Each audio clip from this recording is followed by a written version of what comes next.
अगर आज ये मंच और मंच के सामने कुर्सियां खाली है तो इसके जिम्मेवार आप नहीं है, आयोजक नहीं है, जो इस देश के जो संगठन चला रहे हैं कबीले बना बनाकर। अगर वो आज संयुक्त समाज मंच के साथ आ जाते तो आज ये रामलीला मैदान के अंदर 1 लाख बहुसंघ समाज इकट्ठा होता और चल रही संसद के अंदर आपकी आवाज बुलंद होती।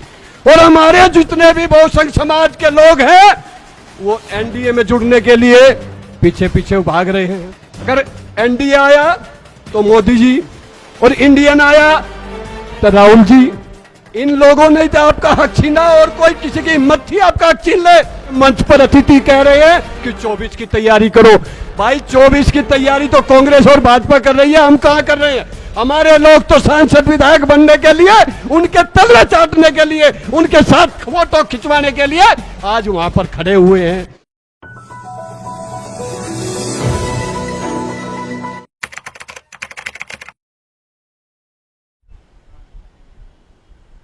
सामंतवाद कांग्रेस और भाजपा से ज्यादा अगर किसी ने आपका हक अधिकार छिनवाने में और आप पर अत्याचार अनुयायी करवाने में सबसे ज्यादा योगदान है तो आपके बहुसंघ समाज के नेताओं का, बहुसंघ समाज की पार्टियों का भी रहा है। वरना इतनी संख्या होने के बाद भी किसी की हिम्मत नहीं थी। वो 10% के लोग हमारा हक अधिकार छीन लेते और हमारे ऊपर इतना अत्याचार अन्याय करते। इसलिए हमने जो ये बहिष्कृत और शोषित वंचित, मैं अपने नेताओं को भी कहना चाहता हूं, सभी पार्टियों को भी कहना चाहता हूं, 75 साल से यही बात करते करते हम चले आ रहे हैं। हम देशभक्त हैं, डायमंड हैं, हम हीरा हैं, हम डायमंड परिवार हैं। इसलिए आज से ये बहिष्कृत, शोषित और वंचित हमें कहना छोड़ना पड़ेगा। उस दिन इस सामंतवादी की छाती पर सांप लेटेगा, क्योंकि हम देशभक्त डायमंड परिवार है। हम डायमंड है जिस अनमोल है, जिन्होंने देश को आजाद कराने में सबसे ज्यादा योगदान दिया। और आजादी के बाद सबसे ज्यादा अगर आजादी में योगदान और वोट की ताकत से सरकार बनाने का काम, अन्न पैदा कर पेट भरने का काम मेरा वर्ग कोई है तो ये डायमंड परिवार है जो मेरे सामने बैठा हुआ है। आज से ये बहिष्कृत का मतलब है जो पूरे देश से बहिष्कृत किया हुआ। शोषित वो होता है जिसका शोषण हो रहा हो। लेकिन यही चीज अब हमें बंद करनी है। हम देशभक्त लोग हैं, कमेरे वर्ग हैं, हम बहिष्कृत नहीं हैं। अगर बहिष्कृत है तो हमारे नेताओं की कमी है, हमारे संगठनों की कमी है। आज अभी एसपी साहब कह रहे थे कि ये पदाधिकारियों की मीटिंग है। नहीं एसपी साहब, ये 9 महीने में एक हमारी माता एक बच्चे को पैदा करती है, कभी कभी जुड़वा भी हो जाता है। लेकिन देश में पहला एक WTP ऐसा संगठन है जिसने पूरे देश के संगठनों को एक मंच पर लाकर संयुक्त बहुसंघ समाज मंच के माध्यम से लगातार तीसरी बार आज दिल्ली के रामलीला मैदान में ये बहुसंघ समाज डायमंड परिवार की आवाज को उठाने का काम किया है। अगर आज ये मंच और मंच के सामने कुर्सियां खाली है तो इसके जिम्मेवार आप नहीं है, आयोजक नहीं है, जो इस देश के जो संगठन चला रहे हैं कबीले बना बनाकर, जो अपनी अपनी दुकान चला रहे हैं। अगर वो आज संयुक्त समाज मंच इंजीनियर कोहली साहब के साथ आ जाते तो आज ये रामलीला मैदान के अंदर 1 लाख बहुसंघ समाज इकट्ठा होता और चल रही संसद के अंदर आपकी आवाज बुलंद होती। कहीं ना कहीं साथियों, आज हम लोगों को जरूरत है एक मंच पर आने की, ये सभी कहते हैं। लेकिन आज तो देश को भी बांटा जा रहा है। पहले तो सुनते थे SC ST OBC को बांटा जा रहा है। आज एक भारत देश को इंडियन में बांट दिया, इंडिया में बांट दिया और एनडीए कहता मैं भारत में हूं।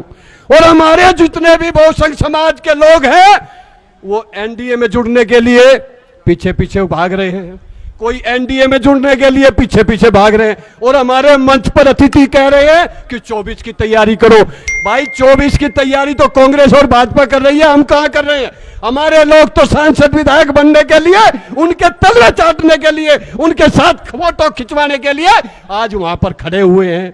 जिस दिन इस देश के अंदर भारतीय बहुसंख्य समाज नए पार्टी बन जाएगी और 10% का एक भी पदाधिकारी उसमें नहीं होगा और देश के सारे 90% देशभक्त डायमंड परिवार के लोग उस पार्टी में जुड़ेंगे, उस दिन इस देश में परिवर्तन आएगा, उस दिन बहुसंख्य समाज में परिवर्तन आएगा, उस दिन जवान और किसान बचेगा, उस दिन संविधान बचेगा, उस दिन आरक्षण बचेगा। जब तक आप कांग्रेस और भाजपा के एनडीए में और इंडिया में जुड़ते रहोगे तो उनका भला होता रहेगा, आपका विनाश होता रहेगा, लेकिन आपके कुछ लोगों का और कुछ रिश्तेदारों का भला जरूर होगा। इसलिए अगर आप चाहते हो कि कुछ का भला हो तो उनके साथ लगे रहिए, वरना आने वाले समय में हम सब लोगों को एक मंच पर आने की जरूरत है और उसके लिए ही ये आज दिल्ली के रामलीला मैदान पर संयुक्त बहुसंख्य समाज मंच बनाया था। और मैं आह्वान करता हूं उन संगठनों से, ये कबीले बना कर जो अलग अलग मीटिंगें कर हजारों की संख्या में जो समाज को बांटने का काम कर रहे हो, अगर आप नहीं बांटने का काम कर रहे हो तो आज दिल्ली के रामलीला मैदान में आप खुद और आपके लोग यहां पर क्यों नहीं आए, ये भी मैं सवाल पूछना चाहता हूं अपने बहुसंख्य समाज के संगठनों से।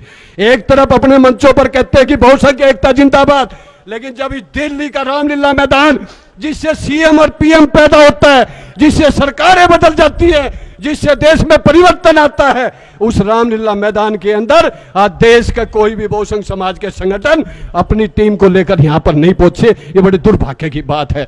हमने अपना पूरा समय दिया, कोहली साहब लगातार 3 महीने से पूरे देश में घूम रहे हैं, क्या कसूर है इनका? क्या कोहली साहब कोई टिकट मांग रहे? क्या कोहली साहब ने कोई पैसा लिया? क्या WTP ने कोई अपने लिए राजनीतिक ऋण दिया? नहीं, कोहली साहब ने और WTP ने और हम लोगों ने निर्णय लिया कि अगर देश में जो हर 10 साल बाद जनगणना होती है, अगर उस जनगणना के अंदर अब की बात OBC ही नहीं, मेरी मांग है कि देश के 140 करोड़ लोगों की जनगणना होनी चाहिए ताकि देश की जनता को और सरकार को पता लग जाए 75 वर्ष से कौन हमारा हक अधिकार छीनकर न्यायपालिका, राजनीति और कार्यपालिका प्राइवेट सेक्टर में कब्जा जमाए बैठे हैं, तब उनकी पोल खुलेगी। यही डर है कि वो OBC की जनगणना नहीं कराते, SC ST की करा देते हैं, पेड़ पक्षियों की करा देते हैं, लेकिन जो देश का मूल निवासी है OBC, उसकी जनगणना भी नहीं कराते। कहीं ना कहीं बड़े दुर्भाग्य की बात है। ये जलती है जनगणना तमाम समस्याओं की दवा है। अगर बहुसंख्य समाज डायमंड परिवार अगर एकजुट होकर अगर रोड पर निकलकर और जातीय जनगणना की बात करने लगे, और हमारे जो 300 सांसद आज भी वर्तमान में लोकसभा राज्यसभा में बैठे हुए हैं, कोई कहता 24 की तैयारी करो, मैं कहता हूं आज से निर्णय ले लो, जितने भी बहुसंख्य समाज के सांसद और मंत्री बने बैठे हैं, इनका समाज से बहिष्कार कर दो और आने वाले चुनाव में इनको वोट मत दो। ये अब की बार आपकी आवाज उठाना शुरू कर देंगे।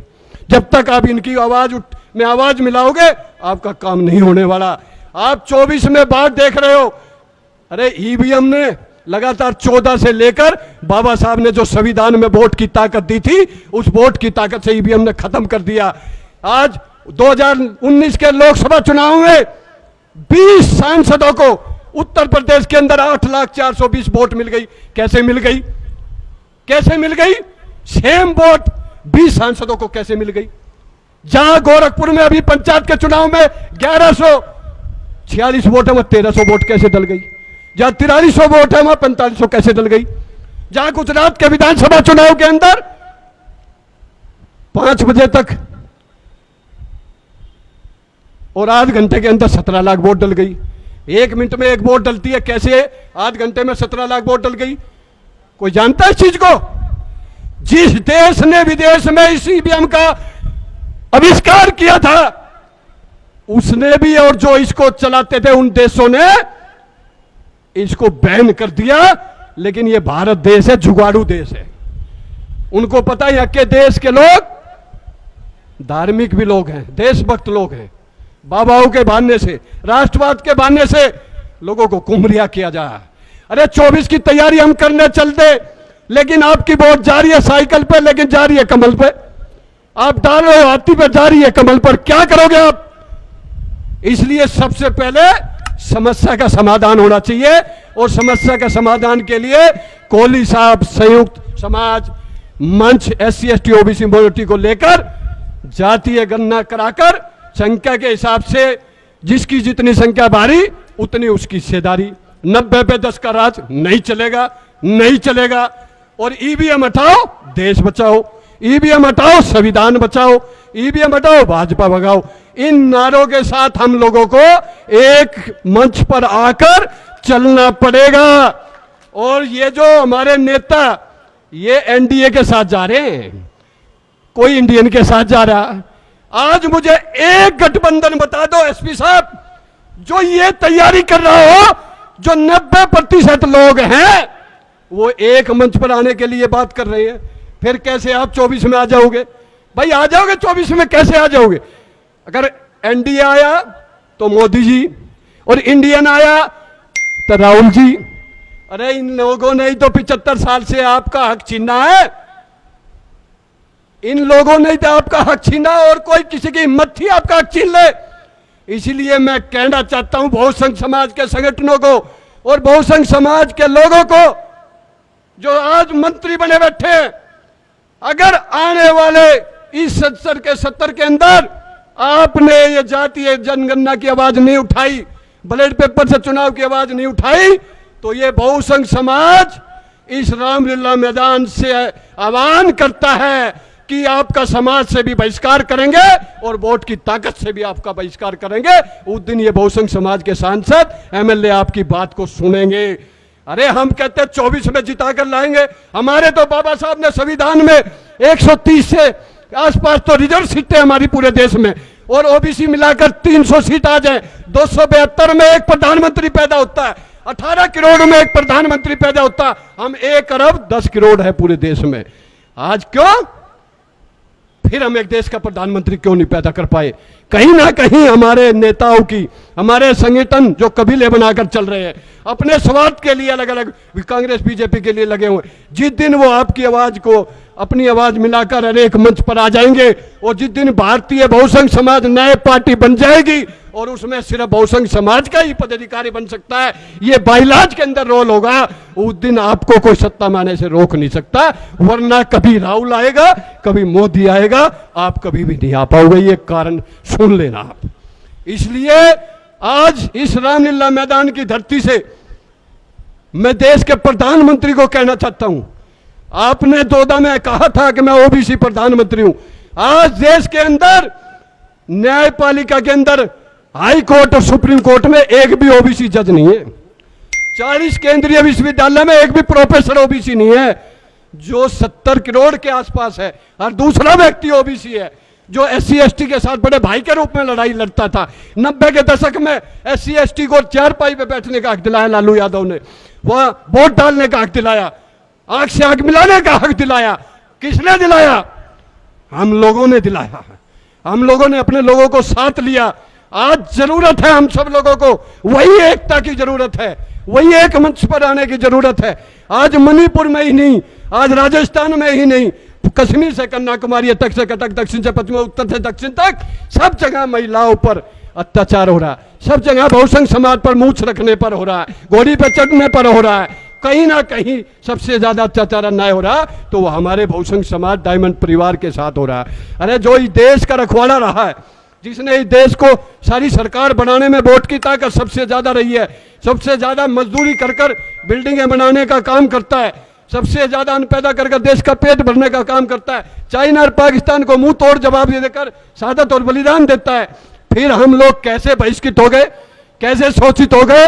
हम लोग डायमंड परिवार है। आज से जितने भी अपने बैनर है उस पे डायमंड परिवार, डायमंड का मतलब होता है हीरा, हीरे का मतलब होता है देश का सबसे बड़ा कौन हीरो हीरा, तो वो हमारा बहुसंघ समाज है। आप अपने को शोषित और वंचित मत समझो, आप जागरूक हो चुके हो। बाबा साहब ने आपको संविधान के अंदर बैठने का, बोलने का, और आपको नौकरियों में हिस्सेदारी। आज देश का राष्ट्रपति हमारा बैठा हुआ, लेकिन हमारे ऊपर अत्याचार हो रहा, मुंह नहीं खोल रहा। इसलिए मैं कहना चाहता हूं कि आज अगर सत्ता में आना है तो ईवीएम को हटाना पड़ेगा। अगर ईवीएम रही तो हम कितनी भी आंदोलन कर ले, कितना भी इकट्ठा हो ले, कितने भी हमारे नेता ये सत्ता की तरफ जाने की बात कर ले, हम सत्ता में नहीं आ सकते। सत्ता में वही आएंगे जिसके पास ईवीएम की चाबी होगी। इसलिए हम सब लोगों को एकजुट होना पड़ेगा। जय हिंद, जय भारत।